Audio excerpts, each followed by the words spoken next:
एहू मर्दे बैगन तहार पार्टी कैसन बीतल हो नया साल के। ए आलू भाई, हमार तो पार्टी बड़ी जानदार बीतल हो। हई का टमाटरा मुंह फुला के बैठल बा। ए टमाटर भाई का भइलो? अरे हम का कही ए बैगन भाई, हमार तो मुंडे पूरा खराब हो गइल बा हो। हमरी कुल के पार्टी में लड़ाई हो गइल हो।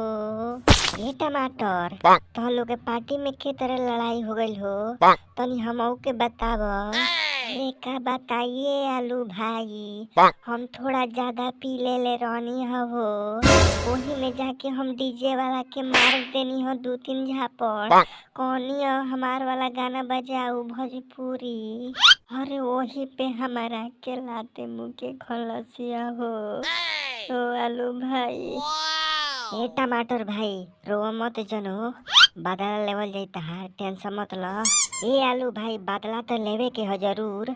हमारे दोस्त कुल के मरले बा, दिखा दे के अपन पावर डीजे वाला के, मारे के उड़ा उड़ा के ससुरा के। चल चल ए बैगन आलू भाई, चल मार के गाड़ फाड़ देवे के डीजे वाला के, ससुरा हमारा के मरले बा।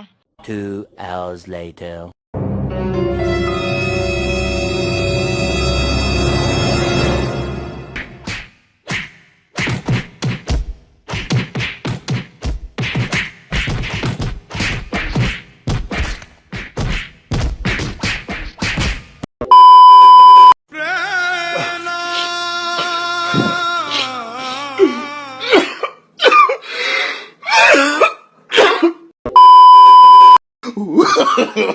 No, no, no, no.